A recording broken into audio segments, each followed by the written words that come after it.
Salut à tous, c'est l'envers du manga, j'espère que vous allez bien, moi ça va très très bien. Aujourd'hui, lecture manga, c'est un tome 1, on se met en mode viking, on se met en mode manga français avec Ragnafol de Kurotsume. Kurotsume c'est quoi? C'est Tsume Art, l'entreprise qui fait les figurines super belles, et Kurokawa, l'éditeur de manga, qui se sont associés, ça fait Kurotsume. C'est Shizuo au dessin, et c'est j'ai du mal, Marujirushi. Et donc ça parle de Viking. Est-ce que ça m'a plu? J'ai bien aimé. J'ai bien aimé. Ragnafol. Et c'est un tome 1 assez prenant. Et avant de vous expliquer pourquoi ça m'a plu, abonnez-vous, plus on est de fous, plus on rit, likez, partagez, commentez. Les liens de mes réseaux sociaux seront dans la description. Et puis, tout d'abord, de quoi ça parle? Linir est en effervescence. La ville accueille pour la première fois le Summer Solstice, événement majeur du Midgard. Adalric et Hammer, deux apprentis forgerons, incapables de travailler ensemble, mettent en péril le succès de la fête. Les voilà lancés dans une course au Minerald afin de réparer leur erreur. Mais quelle est donc cette ombre qui plane sur Linir? Le truc qui m'a beaucoup plu dans le manga, Ragnafol, c'est la timeline. Voilà, je vous explique, c'est qu'au début, on nous montre le gros méchant. Voilà, le gros méchant qui commence à se déplacer. Voilà, c'est ça que j'ai aimé. Il commence à se déplacer et en même temps, on nous annonce le Summer Solstice, un truc qui se passe tous les 9 ans, qui prend place dans une ville différente à chaque fois. Donc c'est hyper important pour l'univers viking.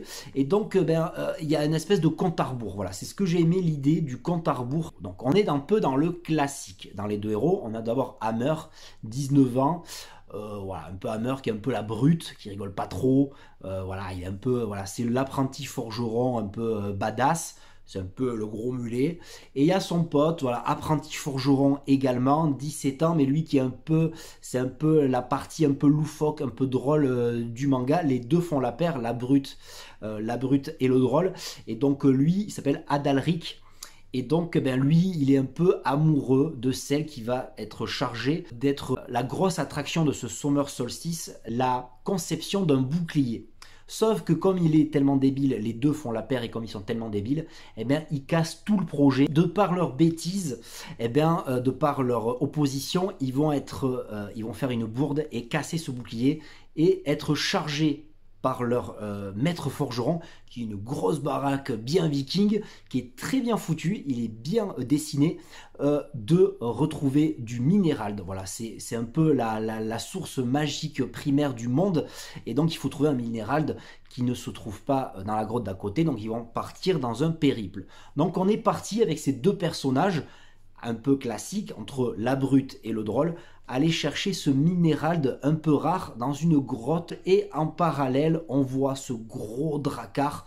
Voilà, c'est un gros dracard avec un gros méchant qui arrive au même moment, donc il y a un compte à rebours et nos personnages vont vivre des aventures. Donc déjà s'approvisionner dans le village de départ, dormir, faire des quêtes, chasser, tout ça. Ils vont devoir faire preuve de bravoure et d'ingéniosité afin de trouver ce fameux Minerald, afin de le ramener avant le Summer Solstice. Et donc, c'est les aventures de ces deux joyeux lurons qui vont se devoir se sortir un peu les doigts pour réparer leur erreur. L'un qui est tombé amoureux de la jeune fille qui fait le bouclier, et l'autre qui veut prouver à tout le monde que c'est le plus fort. Et donc, c'est très bien organisé, je trouve. Il y a une pression qui monte jusqu'à la fin du tome 1 qui nous donne envie, c'est très très bien fait, c'est fait exprès, d'acheter le tome 2. Ce que je ferai, parce que j'ai beaucoup aimé au niveau esthétique aussi, au niveau des dessins qui sont très propres. Je vous ai mis quelques dessins tout à l'heure, c'est très sympa, les personnages sont bien foutus, j'en sens la différence entre les personnages, d'après ce que j'ai compris, on ne sentait pas trop la différence entre les deux apprentis.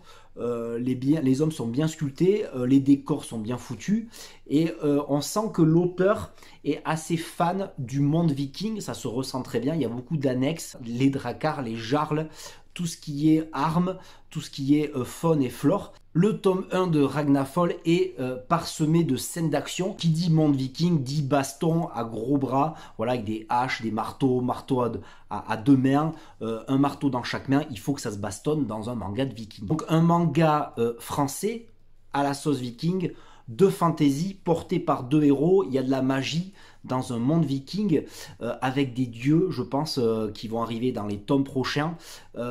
J'aime bien cette mythologie, elle est bien racontée. J'espère que le mangaka, les artistes prendront quelques risques.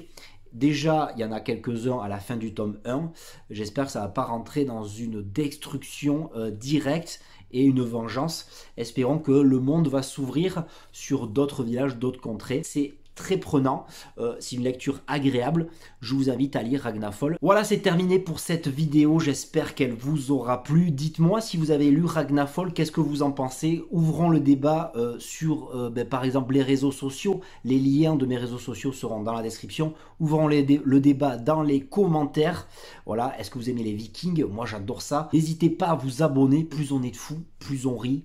Partagez, likez cette vidéo. Petit pouce bleu, ça fait toujours plaisir. Et sur ce, on se retrouve pour une prochaine critique, une prochaine lecture, un prochain vlog. Je sais pas, c'est la passion manga qui m'emporte, je sais plus ce que je dis. Allez, à bientôt. Ciao.